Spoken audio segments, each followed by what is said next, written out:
ce soir pour assister à une réunion de plus.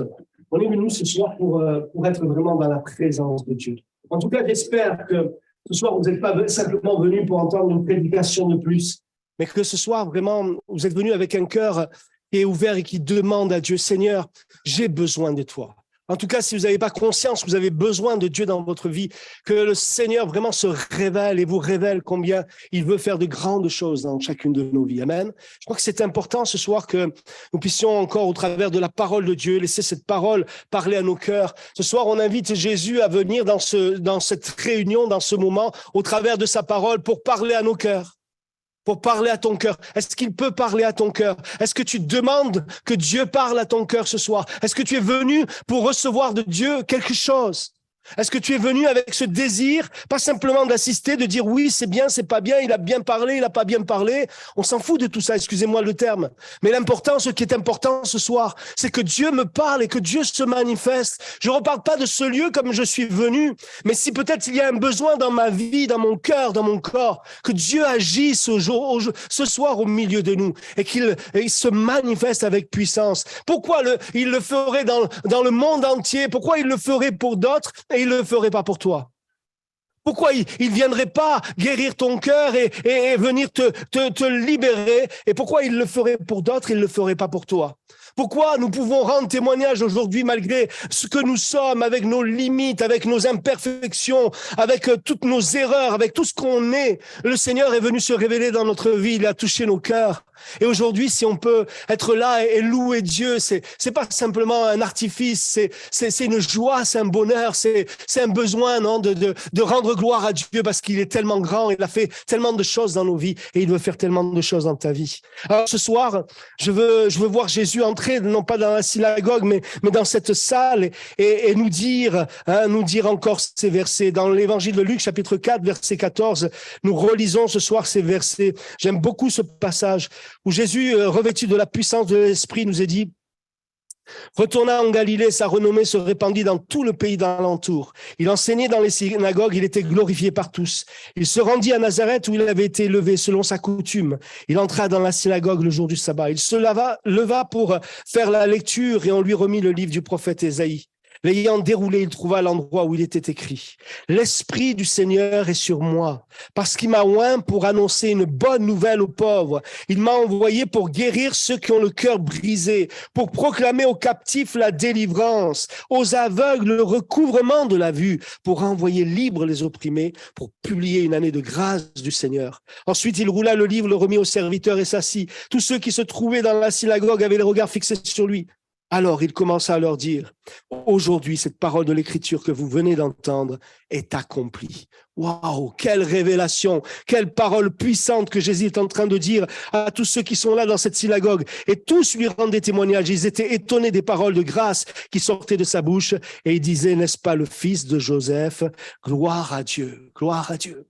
Une prophétie de 700 ans avant la venue de Jésus qui prophétise que le Messie viendrait et serait revêtu de la puissance de l'Esprit.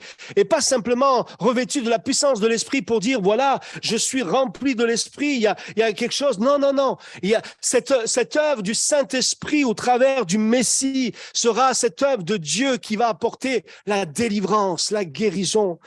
L'Esprit du Seigneur est sur moi, dira Jésus. L'Esprit du Seigneur est sur moi. Et j'espère vraiment que ce soir, l'Esprit du Seigneur soit sur chacun d'entre nous, qu'il puisse se répandre et vraiment venir sur chacun d'entre nous. L'Esprit du Seigneur est sur moi. Il est sur moi parce qu'il m'a oint pour annoncer une bonne nouvelle aux pauvres. L'Esprit du Seigneur est sur moi pour quelque chose, pour te communiquer quelque chose. Cette parole, elle est accomplie aujourd'hui. Il y a 2000 ans de cela, elle est accomplie. Mais elle s'accomplit encore aujourd'hui. L'Esprit du Seigneur est sur son Église. L'Esprit du Seigneur est sur son Église. L'Esprit du Seigneur est sur ceux et celles qui croient et qui se confient en Dieu. L'Esprit du Seigneur est sur celui ou celle qui a accepté Jésus dans son cœur comme son sauveur. Le Saint-Esprit vient dans nos vies pour communiquer quelque chose à notre génération, pour communiquer une parole de délivrance, une parole de grâce, non? L'Esprit du Seigneur est sur moi parce qu'il m'a oint pour annoncer une bonne nouvelle aux pauvres. Vous savez, les pauvres, tout à l'heure, je voyais encore un pauvre gars qui était pris par l'alcool dans la rue. Je disais, Seigneur, c'est terrible tout ce qui se passe là sous nos yeux et c'est une réalité. Mais le pauvre, vous savez, c'est pas simplement que le gars qui est toxico ou qui est rempli d'alcool et qui est là. Non, non, non. Le pauvre, c'est aussi celui qui est peut-être là, qui a un costume, une cravate, mais qui a le cœur vide. Il y a des gens, ils peuvent avoir tout sur le plan matériel, mais ils sont pauvres intérieurement. Leur cœur est vide. Ils n'ont aucun sens à leur vie. Ils peuvent avoir tout sur le plan matériel. Mais l'Esprit du Seigneur est sur moi, dira Jésus, parce qu'il m'a oint pour annoncer une bonne nouvelle aux pauvres. Ce monde est vraiment un monde où il y a tellement de pauvreté physique réelle, mais aussi de pauvreté spirituelle. Et notre ville d'Ajaccio n'échappe pas à cette réalité. Notre ville d'Ajaccio est remplie de gens qui sont pauvres sur le plan spirituel, pauvres sur le plan même matériel. C'est une réalité, mais qui ont besoin de Christ. L'esprit de ce monde, on le voit, et quand on voit le fruit du Saint-Esprit et de l'Esprit de Dieu qui va venir sur Jésus et qui apporte toutes ces bénédictions et ces grâces, regardez-le bien, hein, qui sont encore actuels aujourd'hui parce que qui répondent aux besoins des gens encore aujourd'hui. Hein. Quand on voit ce que le Saint-Esprit fait et quand on voit l'Esprit qui règne dans ce monde et qui amène la destruction, la ruine dans les vies, non, c'est pas vrai? Dans les foyers, dans les couples, dans les familles, quand on voit toutes ces horreurs. Aujourd'hui, c'est un truc de fou. Quand on est là, moi je me dis, c'est les gens qui passent leur journée à la maison, devant la télé et devant les informations, mais moi je sais pas moi comment ils font d'entendre tout ce qui se passe et la réalité, l'angoisse et la crainte. On sent, on le voit, c'est palpable. Les gens sont dans la crainte. Mais Jésus vient avec une parole de vie, une parole de délivrance. Et il vient proclamer. Il vient proclamer à ceux qui sont dans la synagogue, mais il va le proclamer à tous ceux qui sont en dehors. Il va le proclamer que l'Esprit du Seigneur est sur lui parce qu'il a été oint pour annoncer une bonne nouvelle aux pauvres.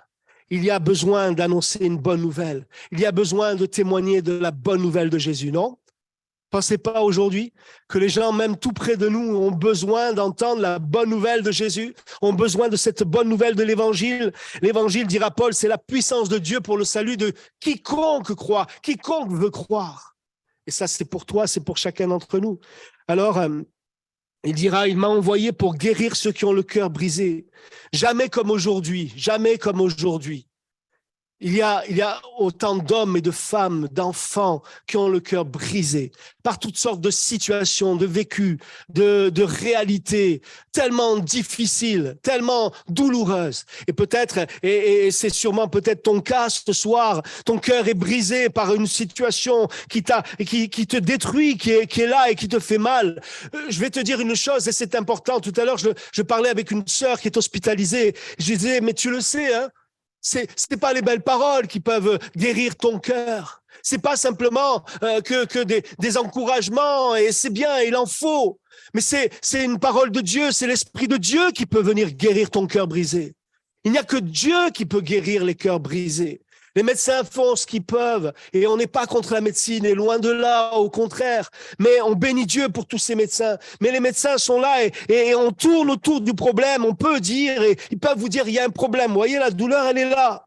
Ouais, mais bon, on est bien arrangé à savoir que la douleur, elle est là. Elle est là. Mais comment on fait pour la faire partir? On peut l'endormir si vous voulez, monsieur. On peut l'endormir pendant quelques heures. On peut vous donner un peu des choses qui vont vous permettre de l'endormir. Oui, mais si une fois qu'on l'a endormie, quand elle va se réveiller, c'est encore pareil. Vous savez, dans ma jeunesse, oui. Non, moi, je suis jeune, moi. Je ne vais pas commencer à faire le truc.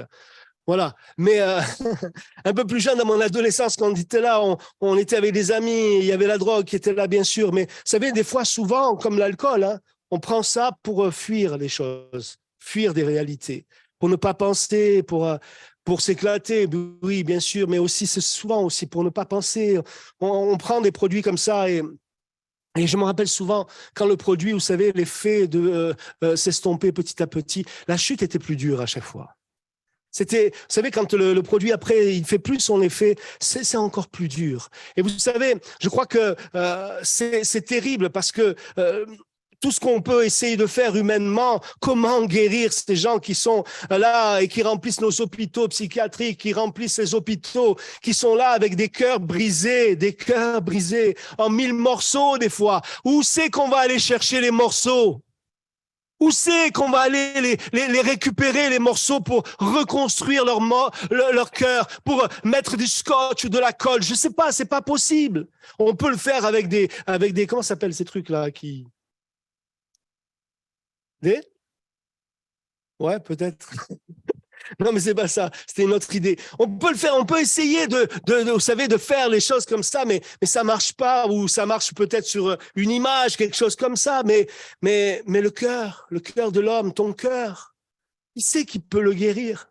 Qui c'est qui peut venir le guérir? Et quand on parle de guérison, c'est, vous savez, les hommes soignent, mais Jésus guérit, hein. La grande différence, c'est ça. Les hommes mettent une pommade ou donnent un cachet. Mais il n'y a que Dieu qui guérit vraiment. Et combien de témoignages de vies brisées, de cœurs brisés, de vies qui étaient complètement anéanties. Et la grâce de Dieu est venue pour reconstruire ces cœurs, pour penser ces cœurs, pour cicatriser ces cœurs et donner la paix dans les cœurs. Combien d'hommes et de femmes, de jeunes ont pu reprendre goût à la vie, ont pu retrouver un sens à leur vie parce que Jésus est venu guérir leur cœur brisé. Moi, je prie Dieu ce soir que tu puisses vraiment dire, mais Seigneur, peut-être alors si tu guéris les cœurs brisés, tu peux le faire pour moi ce soir. Est-ce que tu le veux? Est-ce que tu peux permettre à Jésus de le laisser venir et te toucher dans ton cœur? Est-ce que tu veux vraiment que Jésus intervienne? Est-ce que tu le demandes au Seigneur? Est-ce que tu le demandes? Moi, je vais vous dire une chose, mettez Dieu au défi. Mettez Dieu au défi. Mais soyez sincères, soyez vrais. Ne jouez pas avec Dieu, soyez vrais. Et dites, Seigneur, viens guérir mon cœur. Le Seigneur peut faire ce miracle dans ta vie. Il peut te donner de ressortir de ce lieu avec un cœur restauré, renouvelé, vivifié, à nouveau en paix. Je crois que, vous savez, le cœur, là, c'est la vie. Si le cœur s'arrête de battre, c'est fini. Hein. Il n'y a plus rien, là. Hein. Il n'y a plus personne. On peut être un grand balèze. Le cœur s'arrête. Il y a tout qui s'arrête. On tombe comme une feuille. Hein. Mais le cœur, Dieu veut ton cœur. Mon fils, ma fille, donne-moi ton cœur, dit Dieu. Donne-moi ton cœur. Et ce soir, toi qui ne peux pas changer les choses qui te blessent et qui te font tellement mal, tu n'arrives pas à sortir de ces choses-là. Viens donner ton cœur à Jésus et dis-lui, Jésus, si tu guéris les cœurs encore aujourd'hui, viens guérir mon cœur. J'ai besoin de toi. L'Esprit du Seigneur, l'Esprit de Christ, l'Esprit de Dieu est sur Christ pour guérir ceux qui ont le cœur brisé, pour proclamer aux captifs la délivrance. Les prisons sont pleines, mais moi je vais vous dire, il y a plein de gens qui sont emprisonnés alors qu'ils sont libres. Ils sont emprisonnés par toutes leurs addictions, par toutes leurs difficultés, leurs choses qui sont là dans leur vie. Ils sont là emprisonnés dans les façons de penser, de voir et qui les amènent dans des impasses. Oui, pour proclamer aux captifs la délivrance, aux captifs la délivrance. Là encore, ce soir, plusieurs pourraient venir à ma place et dire, j'étais addict, j'étais complètement lié par l'alcool, par la drogue, par ceci, par cela. Et le Seigneur est venu, il a posé sa main sur ma vie. Mais parce que je l'ai cherché aussi, non? Parce que je l'ai cherché, j'ai voulu cette délivrance, j'ai voulu cette délivrance dans ma vie. Je me rappelle combien j'ai voulu que Dieu fasse quelque chose dans ma vie. C'est beau les témoignages des autres, mais il n'y a rien de plus beau que ton témoignage. Il n'y a rien de plus grand et il n'y a rien qui peut changer ta vie que ton témoignage, ton expérience. Mon expérience à moi, elle n'est rien pour toi, mais ton expérience, c'est ça que tu dois vivre ce soir. Est-ce que vous croyez qu'on peut vivre une telle expérience aujourd'hui? Est-ce que vous croyez que Jésus est vivant?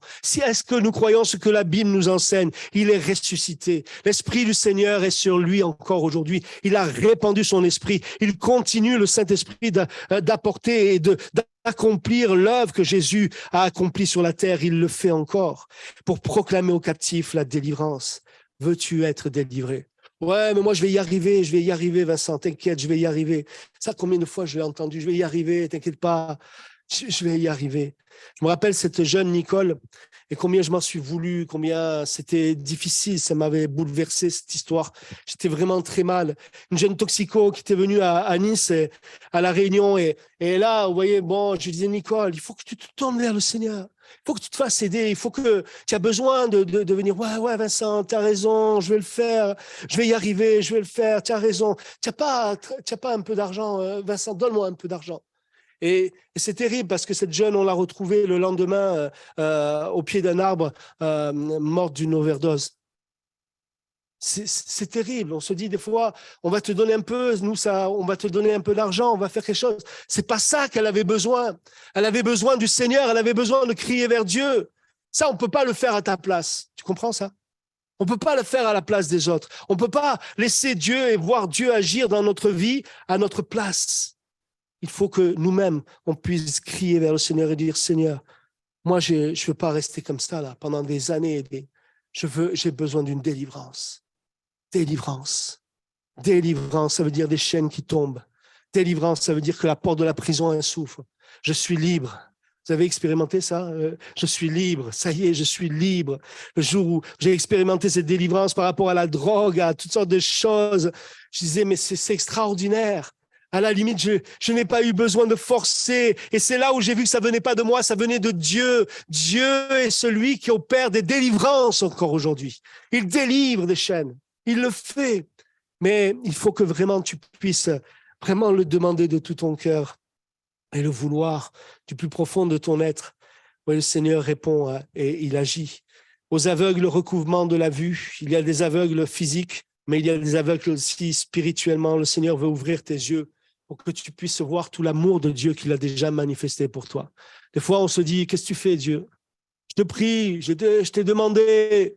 Qu'est-ce que tu fais, Dieu? Pourquoi tu as laissé faire ça, Dieu? Pourquoi ceci? Pourquoi cela? Qu'est-ce que tu fais, Dieu? Seigneur, viens ouvrir mes yeux. Viens ouvrir mes yeux pour que je puisse réaliser que, au-delà de tout ce que je vis, tout ce que j'ai traversé, tout ce que je traverse, au-delà de tout cela, Seigneur, tu es là et tu veux me montrer quelque chose de bien plus grand que ma douleur, que ma souffrance, que tu veux me montrer le chemin de la vie, tu veux me montrer le chemin du salut, tu veux me montrer la croix de Christ, tu veux me montrer tout ce que tu as accompli déjà pour moi, combien tu m'aimes et combien cet amour est une réalité. Alors, vraiment que le Seigneur nous donne de réaliser cela, aux aveugles le recouvrement de la vue pour renvoyer libres les opprimés. Tellement de gens sont opprimés, même dans leur foyer maintenant, opprimés par toutes sortes de choses. Renvoyer libres les opprimés pour publier une année de grâce du Seigneur, une année de grâce, la grâce de Dieu, ce don immérité. Amen. La grâce est un don immérité de Dieu. Tu ne mérites pas la grâce de Dieu parce que nous sommes des pécheurs. Nous sommes privés de la grâce de Dieu, justement, à cause de notre péché. Mais Dieu a pourvu pour que nous puissions être bénéfices de sa grâce. Il a pourvu par le don de Jésus. Jésus est venu. Il a été revêtu de l'Esprit, bien sûr, rempli de l'Esprit. Mais il a accompli l'œuvre de Dieu. Il a accompli la volonté de Dieu. Et sa volonté, c'est qu'il meure sur la croix pour pardonner mes péchés, pour me sauver. Sa volonté, c'était qu'il s'offre volontairement en sacrifice pour le pardon, pour le salut de mon âme. Et c'est ce qu'il a fait pour toi et pour moi. Et la grâce de Dieu, ce don immérité, il est pour chacun d'entre nous ce soir. Ça serait trop bête de repartir comme je suis venu. Ça serait trop bête de dire, voilà, je suis venu, j'ai écouté, c'est bien, c'est pas bien. Mais Seigneur, si tu es là encore aujourd'hui, si tu es vivant encore aujourd'hui, si tu agis encore aujourd'hui, pourquoi tu le ferais pour les uns, les autres et tu le ferais pas pour moi? L'amour de Dieu, vous savez, nous, on fonctionne, voyez, on aime les uns, les autres, on aime bien, on a des affinités. Lui, j'aime bien, elle, j'aime pas. Voilà, vous voyez, c'est comme ça. Le regard de Dieu, il est tout autre. Le regard de Dieu, il est le même pour chacun d'entre nous. Et il n'y a personne qui est au-dessus ou en dessous. Nous sommes tous au même niveau aux yeux de Dieu. Et il nous aime tous du même amour. Et il veut tous nous bénir. Il veut tous vraiment nous révéler l'amour de Dieu manifesté en Jésus-Christ. Pour publier une année de grâce du Seigneur, ensuite il roula le livre, le remit au serviteur et s'assit. Tous ceux qui se trouvaient dans la synagogue avaient les regards fixés sur lui. Alors il commence à leur dire, aujourd'hui, il y a 2000 ans de ça, cette parole de l'Écriture, aujourd'hui, cette parole de l'Écriture que vous venez d'entendre, elle est accomplie. Et je vais vous dire encore une chose. Aujourd'hui, cette parole de l'Écriture s'accomplit dans les vies encore.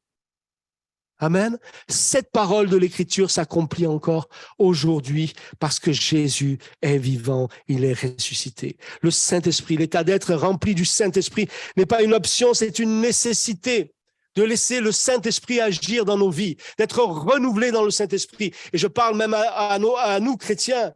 Nous avons besoin de cette vie de l'Esprit. Tu ne peux pas, c'est pas une option, la vie de l'Esprit, c'est une nécessité. Nous devons vivre et être conduits par le Saint-Esprit. Jésus lui-même était rempli du Saint-Esprit dans Luc, et au même chapitre, et le premier verset, chapitre 4, verset 1, Jésus rempli du Saint-Esprit revint du Jourdain, et il fut conduit par l'Esprit dans le désert. Après, l'Esprit nous conduit comme il veut, hein. Il peut nous conduire même dans le désert, même dans la tempête, même dans les choses mais être rempli du Saint-Esprit. Jésus lui-même fut rempli du Saint-Esprit. Et il nous a dit cela, personne ne peut vivre une vie chrétienne authentique sans être dirigé par le Saint-Esprit. Et je parle à chacun d'entre nous, frères et sœurs.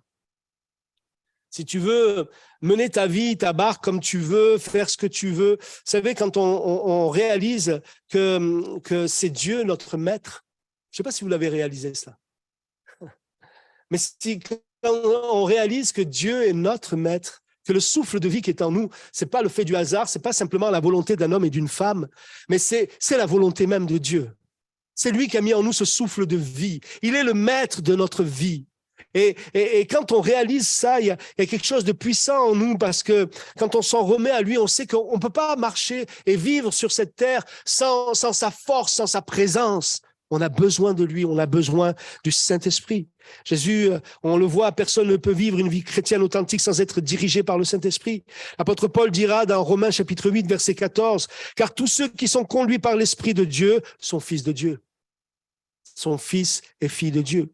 Jésus a demandé à ses disciples d'attendre d'être revêtus de la puissance d'en haut avant de servir dans leur service. Ils avaient besoin d'être revêtus de la puissance du Saint-Esprit.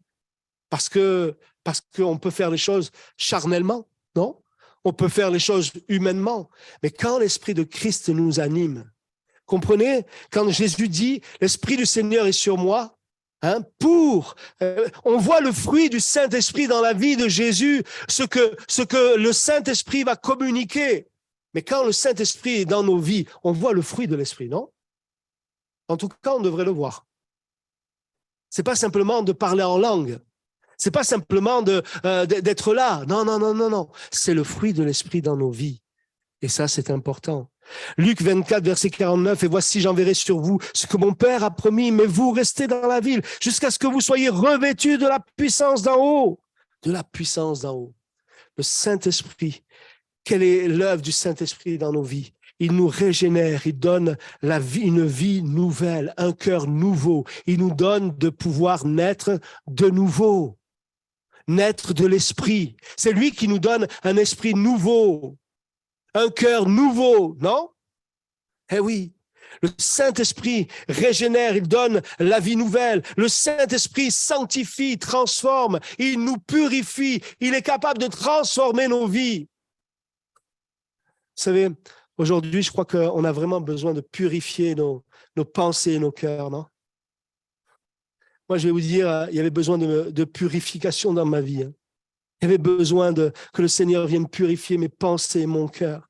Il était tellement sale, tellement pourri mon cœur, que j'avais besoin vraiment de la grâce de Dieu. Et le Saint-Esprit, quand il vient, il nous sanctifie, il nous transforme. Bien sûr, le sang de Jésus nous a lavés de tout péché, mais nous avons besoin de cette vie de l'Esprit pour demeurer dans cette revêtue et d'être dans cet Esprit de Dieu. Amen. Le Saint-Esprit témoigne aussi, il témoigne de Christ, il révèle Jésus-Christ. On pourrait dans chaque point s'arrêter et citer bien des versets. Le Saint-Esprit témoigne de Christ.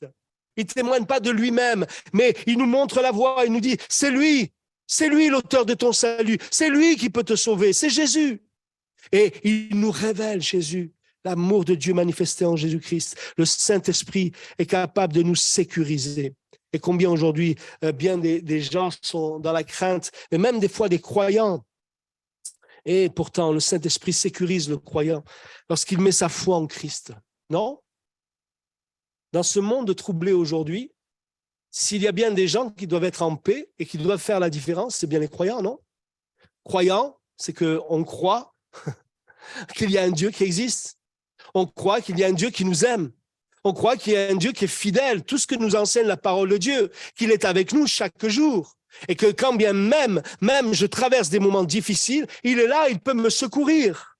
Il peut me porter, être là et me donner sa paix. Non seulement l'Esprit de Dieu établit le croyant en Christ par la régénération, mais il est aussi la garantie que nous irons jusqu'au bout.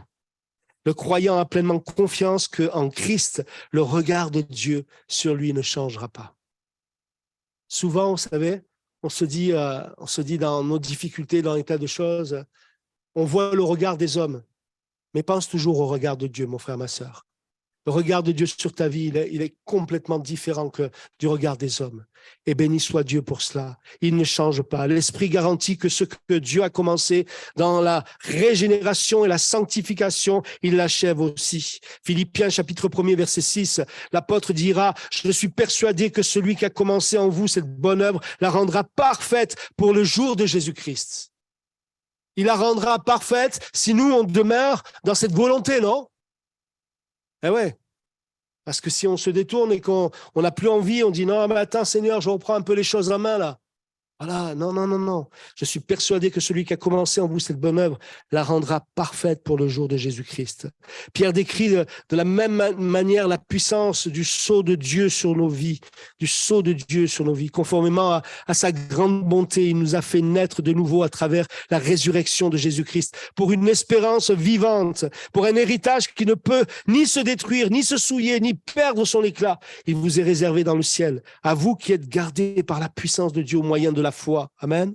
Au moyen de la foi, pour le salut prêt à être révélé dans les derniers temps. 1 Pierre chapitre 1er, versets 3 à 5. Gloire à Dieu. Le Saint-Esprit agit et communique toutes ces choses. Le Saint-Esprit répand les dons spirituels. Frères et sœurs, c'est ça la richesse de l'Église. Non?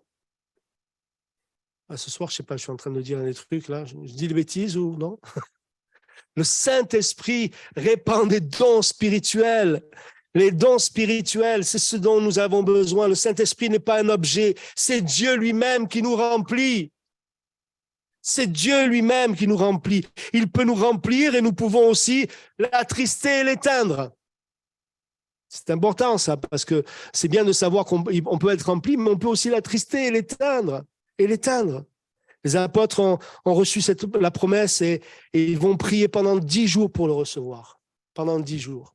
Combien de temps tu as prié le Seigneur pour qu'il se manifeste, pour qu'il agisse, pour qu'il réponde, pour que l'Esprit de Dieu puisse se manifester dans ta vie? Combien de temps tu as prié pour cela? Pendant 10 jours, ils ont prié, ils ont attendu.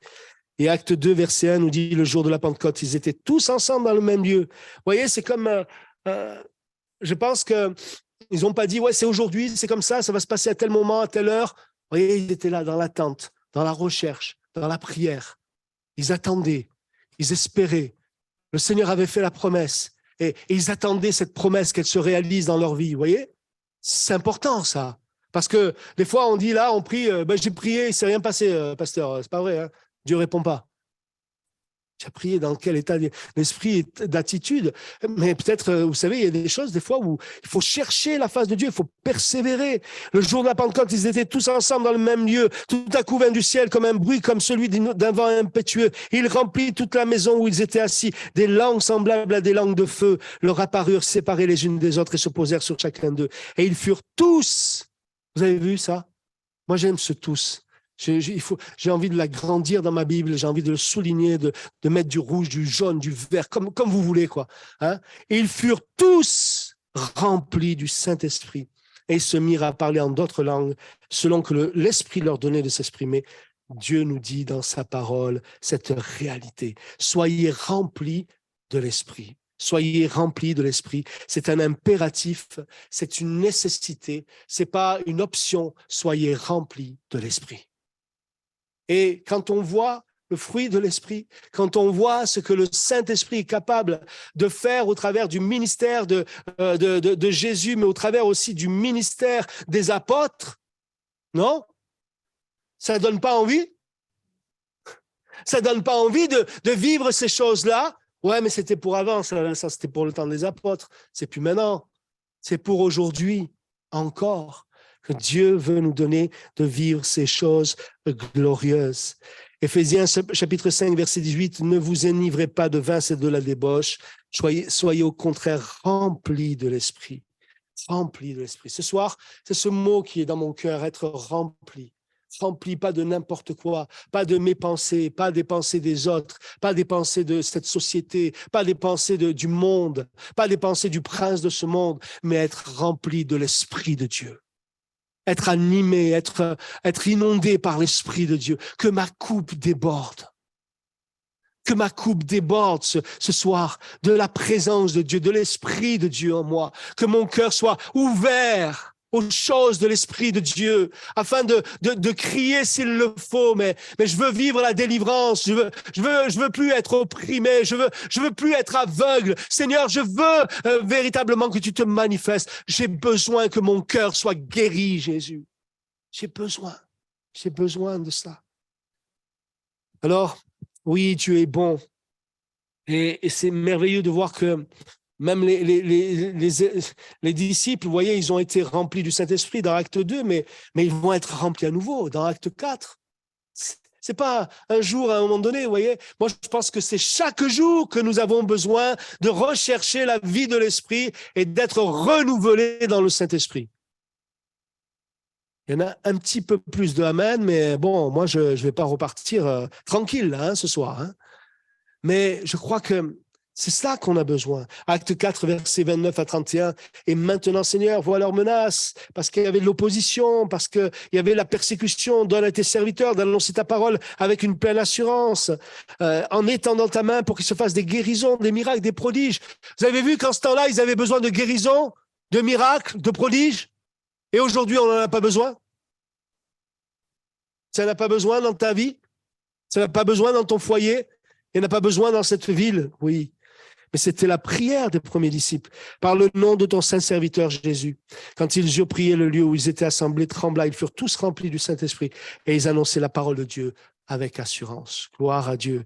Gloire à Dieu. Que ces versets ne soient pas simplement des versets appris par cœur, que je peux réciter par cœur, d'une manière par cœur, mais que ces versets de l'Écriture, de la parole de Dieu, entrent dans ton cœur. Touche ton cœur ce soir. Alléluia. Vivifie ton cœur. Crée la vie dans ton cœur. Amen. Et que vraiment nous soyons visités par la grâce de Dieu. Paul lui-même a reçu par la prière d'être rempli du Saint-Esprit. On le voit dans Acte 9. Vous savez, par 3 fois, il y a le témoignage. Le ministère de l'apôtre Paul va impacter énormément le christianisme, et avec tous ses écrits, ses lettres extraordinaires, d'une richesse extraordinaire pour la foi. On voit que par 3 fois dans le livre des Actes, au chapitre 9, au chapitre 26 et 22, si je ne me trompe pas, il y a 3 fois son témoignage. Et là, au chapitre 9, il nous est dit que, acte 9, verset 17, Ananias sortit. Et lorsqu'il fut arrivé dans la maison, il imposa les mains à Saul en disant, Saul, mon frère, le Seigneur Jésus qui t'est apparu sur le chemin par lequel tu venais, m'a envoyé pour que tu recouvres la vue. Et il ne s'est pas arrêté là, simplement. Et que tu sois rempli du Saint-Esprit. L'apôtre Paul a eu besoin d'être rempli du Saint-Esprit. Comme Jésus, nous avons besoin du Saint-Esprit dans notre vie. D'autres ont reçu le Saint-Esprit en écoutant et en recevant par la foi dans Acte 10, versets 44-45. Comme Pierre prononçait encore ces mots, le Saint-Esprit descendit sur tous ceux qui écoutaient la parole. Plaise à Dieu que le Saint-Esprit descende sur tous ceux qui écoutent la parole. Tous les fidèles circoncis qui étaient venus avec Pierre furent étonnés de ce que le don du Saint-Esprit était aussi répandu sur les païens, car ils les entendaient parler en langue et glorifier Dieu. Gloire à Dieu. La Bible nous encourage de prier pour le recevoir ou pour être maintenu et rempli. Et alors nous le recevrons et nous serons maintenus et remplis comme tout à nouveau du Saint-Esprit. Ce soir, Nous sommes là, beaucoup de croyants qui sont là. Toi, tu t'approches aussi, toi, tu connais, peut-être tu as connu quand tu étais plus jeune, je ne sais pas, mais ce soir, nous voulons vivre un temps vraiment de visitation du Saint-Esprit. Il n'y a pas besoin peut-être de rester des heures et des heures dans une simplicité toute simple, dans une prière toute simple. Le Saint-Esprit est capable de venir et toucher ton cœur. Comme peut-être tu as besoin de rester. Je me rappelle ce frère qui était venu et qui avait besoin. Il me disait, Vincent, je comprends pas. Pourquoi tous les autres, ils reçoivent le Saint-Esprit et moi, je ne le reçois pas, le Saint-Esprit. Je parle peut-être à quelqu'un, un frère, une sœur qui est là converti depuis des années. Mais c'est pour toi aussi. Et ce frère, il m'a dit, Vincent, je suis rentré, j'ai dit à ma femme m'a dit, allez, viens à sa table, c'est l'heure du repas. Il a dit, non. Il a dit, non, non, je vais dans la chambre et personne vient me déranger. Et tant que je ne serai pas baptisé dans le Saint-Esprit, je ne sors pas de cette chambre. En pleine nuit, il m'a appelé, Vincent, le Seigneur m'a rempli du Saint-Esprit, gloire à Dieu. Gloire à Dieu. Mais c'était pour lui, pas pour les autres, parce que les autres, non, Dieu, non. Le Seigneur honore la foi et la persévérance. Il veut te bénir ce soir. Je veux vraiment que tu reçois, que tu saches ça. Ce soir, Jésus t'aime. Le Seigneur, il t'aime. Et vraiment, tu peux le tourner comme tu veux. Tu peux essayer. Et vous savez, c'est bon des fois de mettre notre orgueil de côté. Des fois, on n'ose pas parce que moi, je vais vous dire, au début, quand je venais et qu'il y avait l'appel, je sentais que Dieu m'appelait. Je serrais tellement fort les chaises. Je ne sais pas, j'ai dit on cassait des chaises là-bas.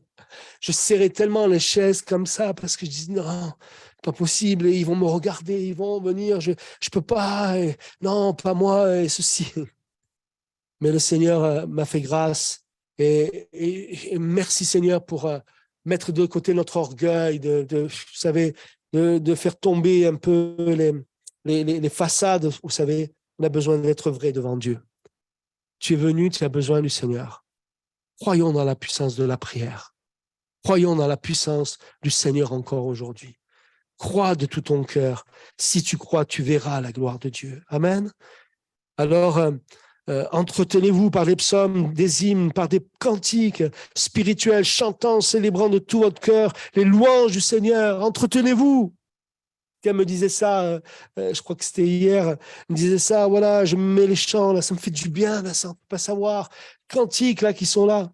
Quand l'Esprit de Dieu, et je termine avec ça, quand l'Esprit de Dieu remplit un cœur, quand l'Esprit de Dieu conduit notre vie, quand l'Esprit de Dieu dirige une église, nous pouvons nous attendre à de grandes choses de la part de Dieu. Quand l'Esprit de Dieu, quand l'Esprit du Seigneur est sur nous, nous pouvons voir des vies transformées.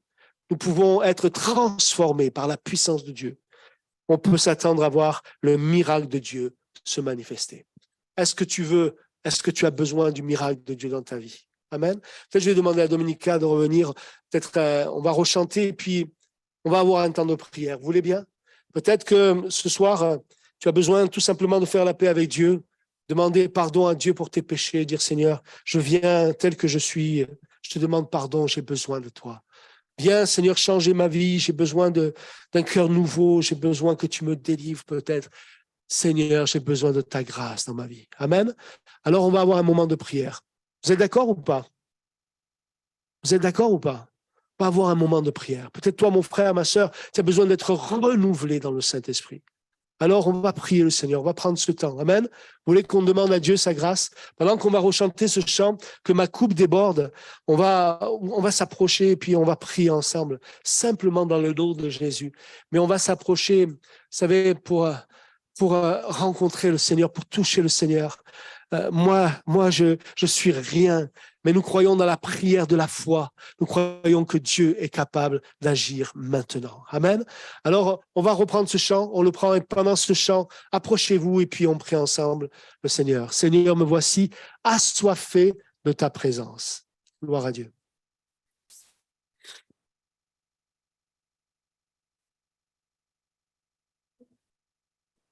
Gloire à Dieu. Amen. Approchez-vous maintenant. Si vous voulez que l'on prie ensemble, on va demander à Dieu sa grâce. Seigneur, me voici, assoiffé de ta présence.